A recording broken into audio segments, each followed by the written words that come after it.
We don't travel to escape life. We travel so life doesn't escape us. And it's long past time we got back out there. So where to? Dulles International Airport. Let your imagination soar. Book now at flydulles.com/nonstop.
For me, Missouri State is where it all started. I came here with dreams. You probably did too, or you probably will. This place, these people, faculty, staff, and the friends I made along the way helped me get there and reach my wildest dreams. This is the right place, and this is the right time to make your Missouri statement. This is Ralph Rentler, director of the Smithsonian Bicentennial Folklife Festival. If you enjoyed the festival, you'll be interested in this invitation.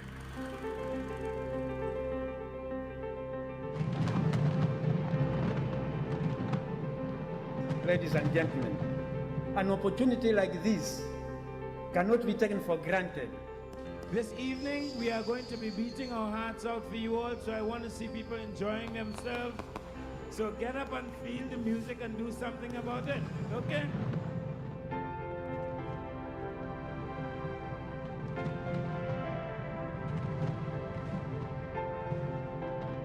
This event is a right of cultural democracy.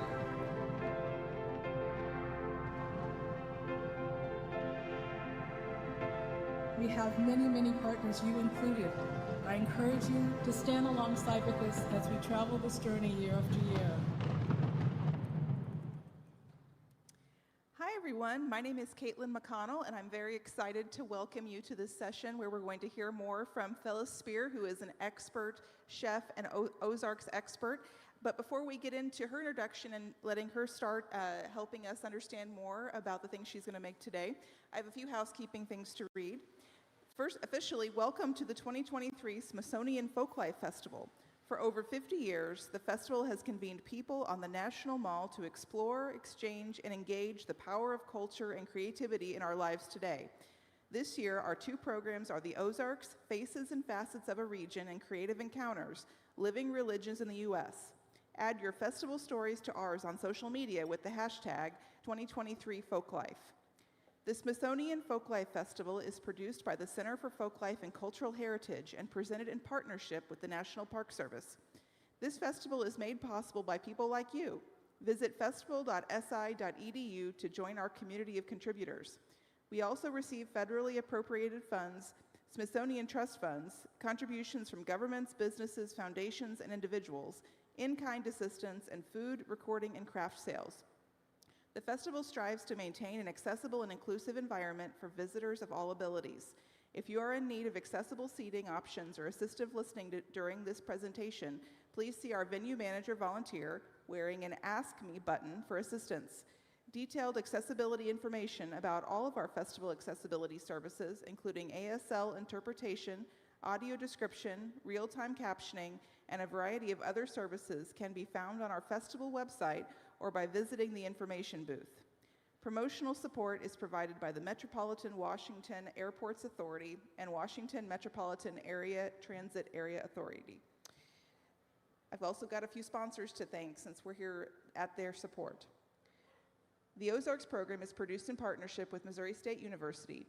The program is supported in part by Missouri State University, like I just mentioned, Missouri Division of Tourism, Arkansas Tourism, University of Arkansas, Experience Fayetteville, the Wingate Foundation, Committee of 100 for the Ozark Folk Center, Ozark Beer Company, Crystal Bridges Art and Social Impact Accelerator Partnership, and the Missouri Folk Arts Program. The program received federal support from the Latino Initiatives Pool, administered by the National Museum of the American Latino, the Asian Pacific American Initiatives Pool, administered by the Smithsonian Asian Pacific American Center, and the Smithsonian American Women's History Initiatives Pool. In-kind support comes from the Montana Cans and Mountain Valley Spring Water. I also just want to remind you that festival hours are from 11 a.m. to 5 p.m., with special events taking place most evenings beginning at 6 p.m. And the most up-to-date information on schedules, performers, and more is available on our website, festival.si.edu. Now, I get the privilege of introducing Phyllis and turning this over to her. Phyllis Speer grew up in fishing and hunting in the Arkansas wilderness. She is a wild game hunter and cook and an expert in Dutch oven cast iron cooking. She is well known for this expertise through co-producing and appearing on AETN's Arkansas Outdoors and the spin-off show, Cooking on the Wild Side.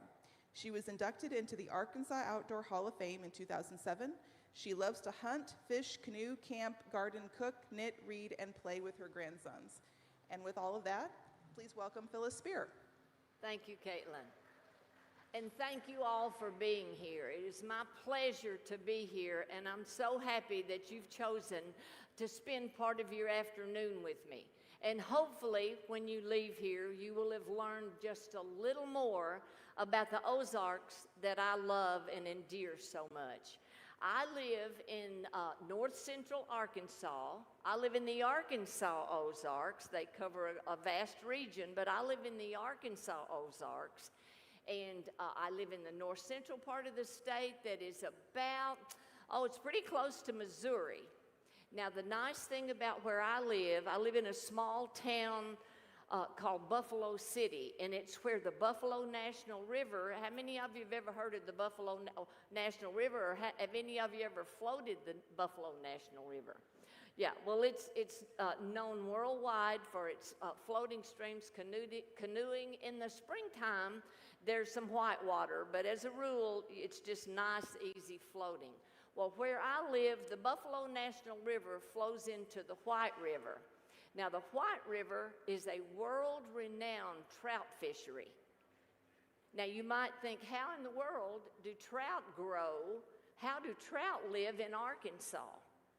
Well, the White River actually has 3 or 4 dams built on it. The White River starts over in northwest Arkansas and flows north up into Missouri and then turns around, starts back down south, and then continues south a little past where I live. Then it starts to go east and it ends up in the Arkansas River. Back in the 40s and 50s, they put dams on the White River. They put one in close to Fayetteville. They put one up in Missouri that makes Table Rock Lake. Then they put one that makes Taneycomo. Then it comes down and it makes Bull Shoals Lake. And that's where I live, is below Bull Shoals Lake. Well, as you can imagine, before the dams were built, those were all warm water fisheries. We had catfish and smallmouth bass and brim and several different species of bass. Not just smallmouth, but we were kind of known for our smallmouth bass. And still, if you go up from the White River into the Buffalo, you can get some really nice smallmouth bass. But when they built the dams, all of a sudden they were cold weather streams. And so the entire integrity of the river changed. And working with the Wildlife Agency and federal agencies, they began to stock trout into our rivers that were below the dam. Where I live, the water stays about 54 degrees year-round. Whether it's nice in the winter because it's warmer than the air around it, but in the summer, I still cannot wade and fish in it because I feel that it's too cold. But we have a wonderful trout fishery there. As a matter of fact, several of our streams hold world records for trout being caught there. I'm not one of the ones that's ever caught a really big one, but I've caught a lot of really good ones. And I'm fortunate enough that when we live not right on the water, but we live just a short distance. We can see the water from our house, but we don't live on the river. But if we want to eat trout, which we do, and it's just it's a good excuse to go fishing too, you know. There's no such thing as a bad day fishing. Well, we'll go down. My husband and I'll take our boat down to the river, and we'll get in the boat, and we'll fish. And when we catch, which we do most of the time, and he beats me almost every time, dadgummit. But we will catch our fish, we'll put them in the live well, and then when we get ready to go home, we will keep two. We'll keep two fish that were large enough to feed us for dinner, and then we release the rest back into the stream. So that's the way we utilize trout. Although sometimes I really like to smoke trout. We like to eat smoked trout. I like to use it in a lot of different dishes. And that's what I'm going to show for you today, is a couple of ways to use smoked trout. Now, first I'm going to kind of explain to you how we smoke our trout. So if you have an opportunity to fish in a trout fishery, and you have them, and you can bring them home, and you can smoke them, and they're just delicious just to smoke them and eat them. But you can also make smoked trout salads. You can make a big salad and put all this wonderful smoked trout on it. You can mash it up sort of like tuna salad and make it that way. You can make wraps. You can make smoked trout tacos. The ways that you can utilize it are endless. But it's very easy to smoke. Sometimes we leave the trout whole and just take the insides out, and then what I do is I make a brine. So for every, let's say, gallon of water, I'll use a cup of salt, a cup of kosher salt, and a cup of brown sugar. And I'll put that usually in a little ice chest, and I'll stir it up till it gets all stirred, and then I'll just put the whole trout in there. I'll leave them at least 4 hours. I have left them as long as overnight, but that tends to make it a little bit too sweet for our taste. So I usually leave them 6 to 8 hours. And then we put them on the smoker and smoke them at a very cool temperature, like 180 to 220, something like that, for like a very long time. And then we take them and we can store them. And sometimes when they're smoked, I will freeze them. Another way, if the trout is large enough and we can do it, we will fillet them. And that's what I have today is a smoked trout fillet, and we leave the skin on. As you can see, this skin is left on. You can eat this skin if you want to. I don't care for it. I find it a little strong, and I find that it's not suit to my taste. My husband loves it, and he eats it. That's why there's 31 flavors of ice cream, because no one likes the same flavor.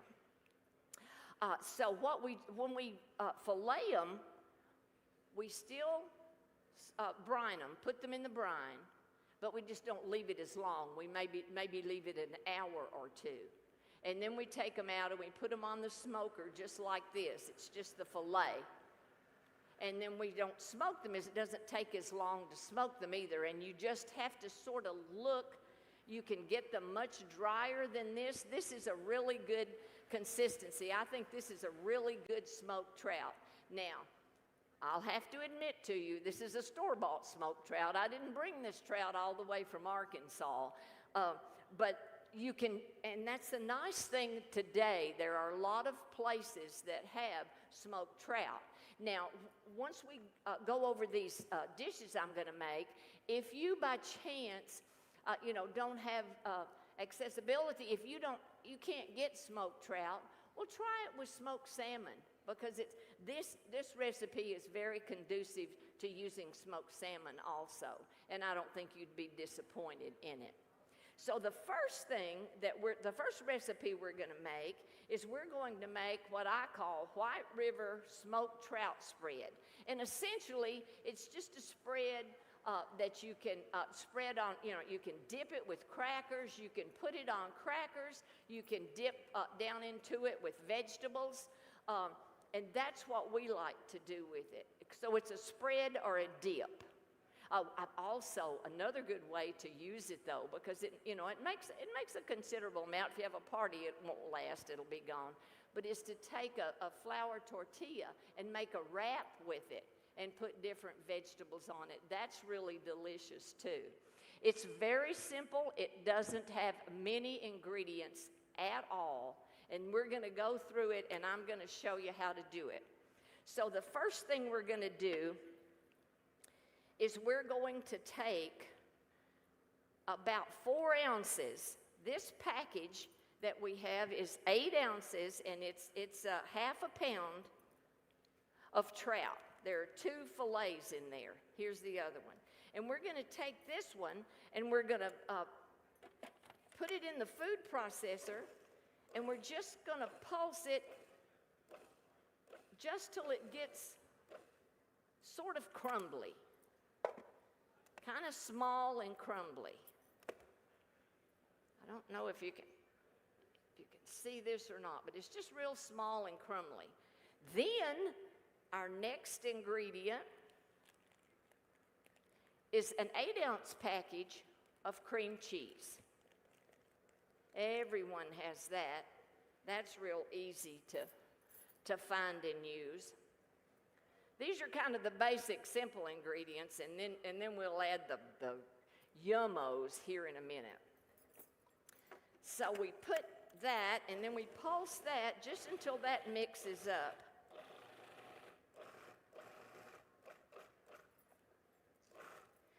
And you can sort of, the consistency of it, this trout is still not like a paste. It still has some texture to it. But it gets smaller and smaller the more we do. But you just pulse it just enough to mix that together. Then we're going to add the juice of a lemon, just like that.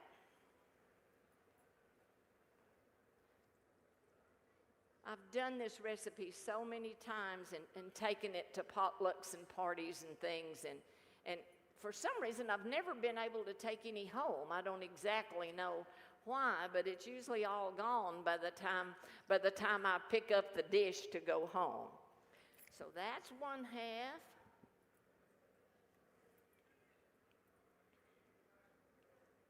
Living in the Ozarks is a phenomenal place. It's a phenomenal place to live. There's so much to do. If you like the outdoors, which we, my family, we're really outdoorsy people, but there's so much there's hiking, there's such a diversity of wildflowers. Arkansas, we actually have around 400 species of birds if you're a birder.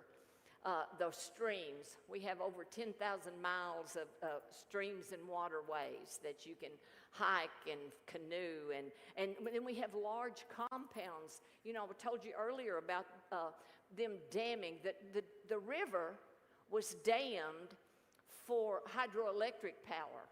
So consequently, when you have mountains all around you and you dam a stream, then it's this big reservoir has been made.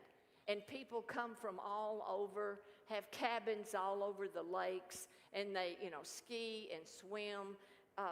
There are all sorts of fishing tournaments go on all the time. It's just, and it's such a beautiful place. Of course, I live on the prettiest place on the White River. I live on the prettiest spot, but, other people would argue that, but trust me, I live on the prettiest spot.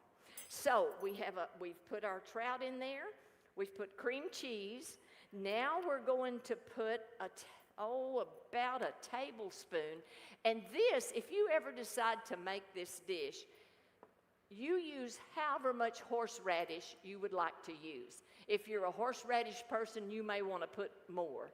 If you're not such a horseradish person, you might want to put less. As a matter of fact, you might not even want to put horseradish, but I think it just really adds an excellent, excellent flavor. So we've put the horseradish, and then we're going to pulse that to get that all mixed in. And then the last thing we're going to put, see, there's only like 5 ingredients in this. And the nice thing about it is it's already cooked and done. All you have to do is mix it up and eat it. And the thing that I like, the last thing I put is dill weed. Now, I like to use fresh dill weed if I can get, we live in a small community, and you can't always get fresh dill weed. You can really get it in the summertime because you grow it in your garden. But you can't always get fresh dill weed. So when you can get fresh, use it. And I use about a tablespoon of fresh dill weed, but if I'm going to use dried dill weed, I'll only use about a teaspoon. So you put that in there, mix that up. Then we're going to put the rest of the trout in there. And you may think, well, why didn't you put all the trout in there at one time? Well, I don't want it all so tiny and chunked. I still want chunks of it. So I'm going to put this in here like this, and then I'm just going to pulse it once or twice just so the trout gets mixed in it, but you still will have chunks, little chunks of trout. So you'll know it's trout dip. It's not mushed up fish dip.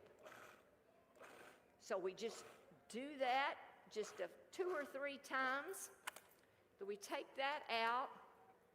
Our trout spread or our trout dip is finished. That's all there is to it. Then we're going to put it in a bowl. Just like this.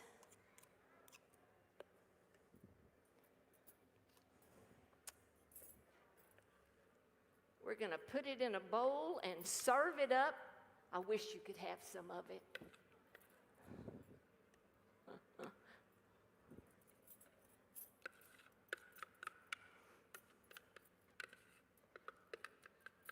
Well, it smells delicious. I'm hoping it tastes delicious. For about 20 years in Arkansas, I think Caitlin mentioned that I did a TV show called Arkansas Outdoors. And we did hunting and fishing segments, and we always did a cooking segment, and I got to cook. I was the cook. So I came up, and we cooked wild game and in Dutch ovens and all sorts of things like that. And so I had to come up with these recipes because we cooked, we cooked so much wild game. And there was a host of the show.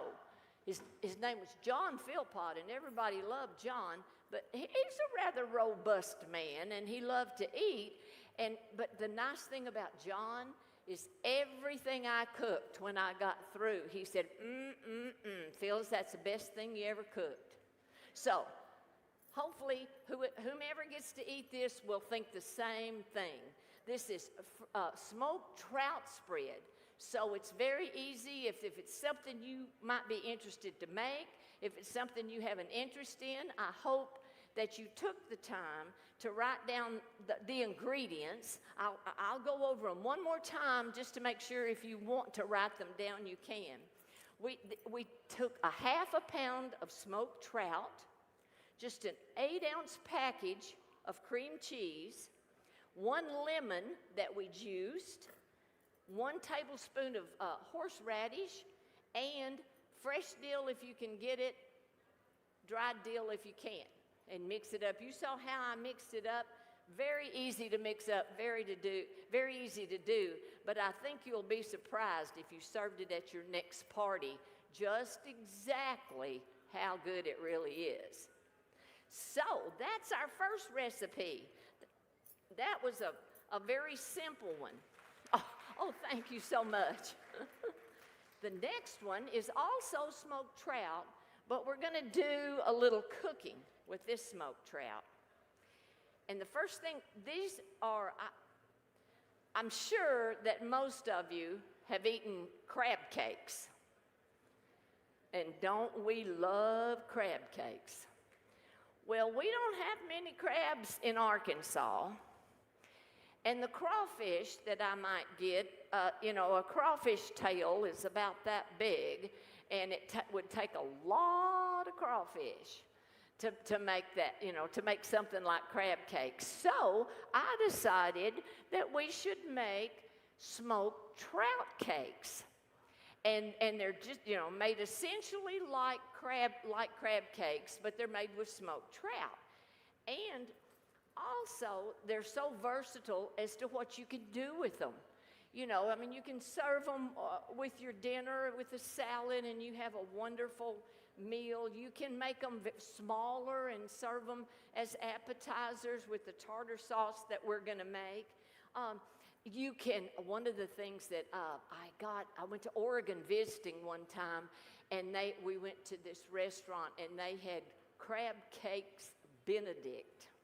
So it's like the breakfast thing. So I came home, and now I make smoked trout cakes Benedict, where you take an English muffin, and then you put your crab cake on it, and then you put an egg on it, and then you put béarnaise sauce on the top. Oh my goodness, it's delicious. But we better get these cakes made. So the first thing we're going to do, this time it's going to take a pound of smoked trout. That's what the recipe that I came up with calls for. Taking the skin off again. And then I'm just going to not use the food processor this time, but just sort of flake this up with my hands.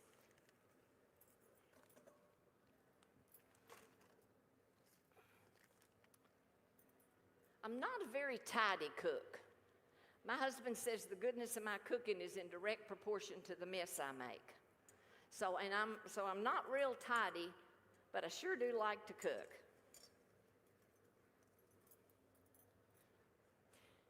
So the first thing we've done, or we're doing, is we're just taking this trout and we're just going to flake it up. I took the skin off. We have to make it small enough flakes that we can get it or get the other ingredients mixed in with it. I kind of like to use my hands. I'm sure you've already noticed that, but I kind of like to just dive right in and be a part of the food I'm fixing. Become one with the food, I guess you could say. So we flake that up, and now to that we're going to add about 3/4 of a cup of minced onions. You want all the vegetables and things that you put in this to be finely minced, because otherwise you'll just have big chunks of onion and big chunks of celery in your crab cake. I was visiting with someone from around this area earlier, and she was telling me how there's a famous crab cake that you all make in this area. And she said, they think putting onions in it and celery in it, that's just ruining it. Well, this is an Ozark smoked trout cake. So we're going to add all the ingredients that I like. So then we're going to add about 1/4 of a cup of minced celery. So we're going to put that in there. And then we're going to add about a cup and a half of breadcrumbs, of panko breadcrumbs. I'm going to add about that many, and then I'm going to come back after I get my other ingredients in there and see if I need to add more. I better turn that down.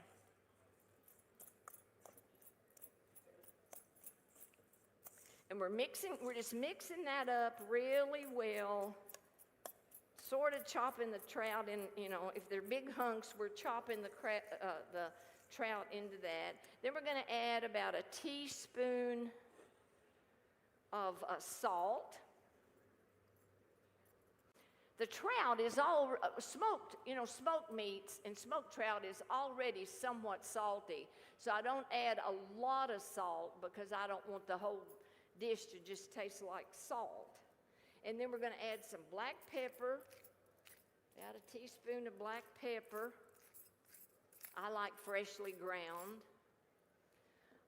Then we're going to add just a half a teaspoon, just a little bit of thyme. I don't know how many of you cook with thyme, but in my estimation, I really do like cooking with thyme, but thyme goes a little dab will do you. It goes a long way. So we're just going to put, let's see, what did my recipe say? Just about a half a teaspoon of thyme. We don't want it too flavorful. We'll mix all of that up. And then we're going to add in 2 eggs. I was teasing someone when we were getting our ingredients together. I was teasing them and I said, I don't know. These are white eggs. I'm not used to using white eggs. I just have brown eggs. And they just sort of panicked. They said, oh, they're the same. It's just the shell's a different color.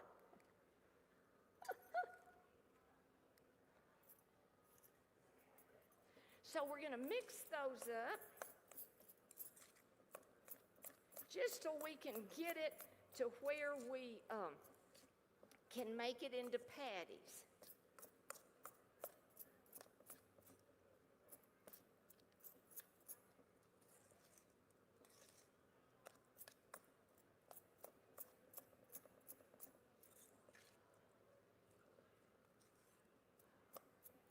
Okay, let's see if it'll make into patties. Before I do that, let me get a little oil in this pan.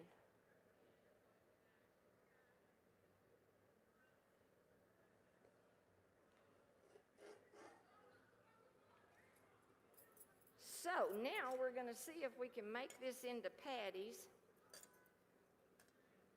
Oh, excuse me, cakes, crab cakes. Well, I grew up, because,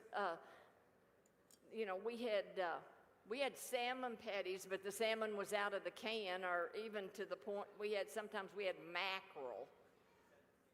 It was okay. I guess it's okay if you've never known anything else. So I'm just going to make these cakes like this, and I'm going to put them down in the skillet. And while they're browning, I'm going to show you how to make a little tartar sauce for them that we think is really good.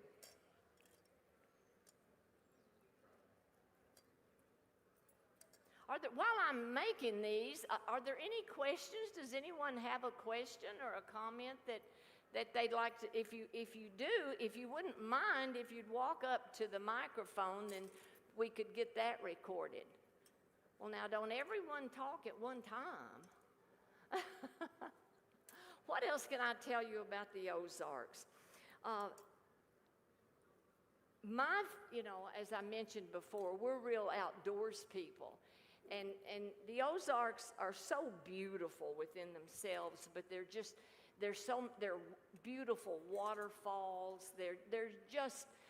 If you are an outdoors person, if you like outdoor activities, there's just so much to do and to enjoy when you come to the Ozarks. I hope that each of you will someday have the opportunity to come and visit the Ozarks, because it is a special place.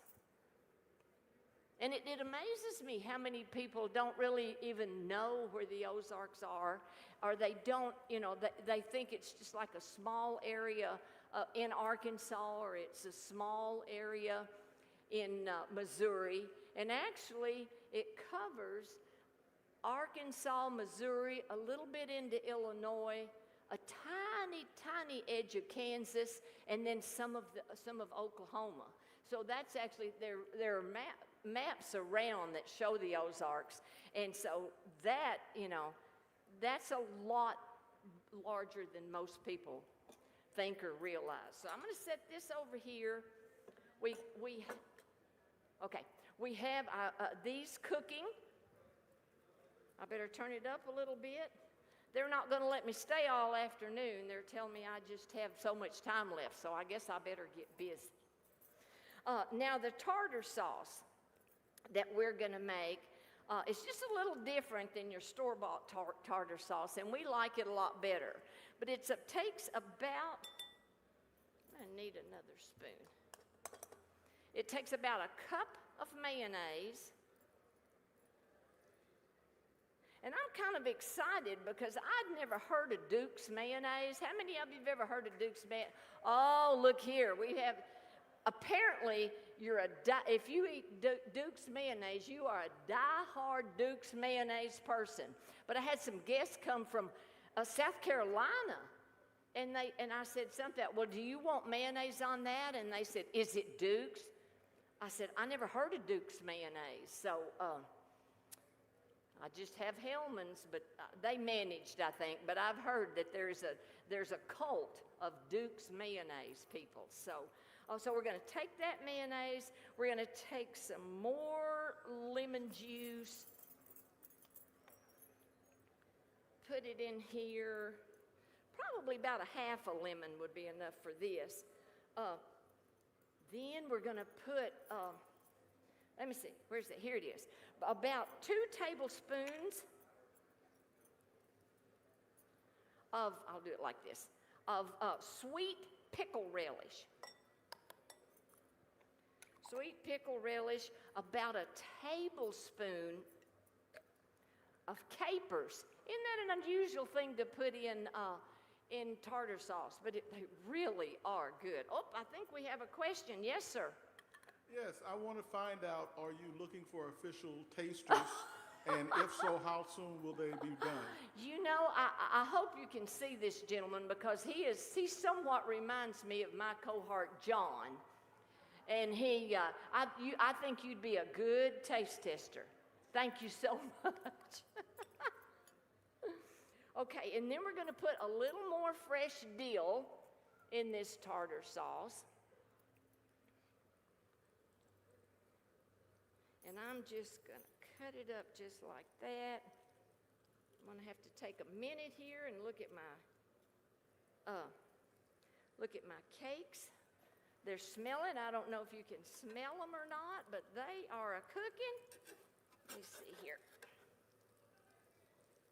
Not quite brown enough yet, but they're getting there. We'll mix that up. Then we're going to put a little bit of coarse ground mustard in there and a little bit of Tabasco. Can't go wrong putting a little hot sauce in anything. That's sort of like garlic. In my estimation, there's no such thing as too much garlic. You know, I have a friend that she cooks. She thinks if you take a clove of garlic and you wave it over the top of it, it's way garlicky. You know, so she and I kind of differ about our opinions of garlic. I'm going to put just a little bit of salt in this, a little bit of pepper.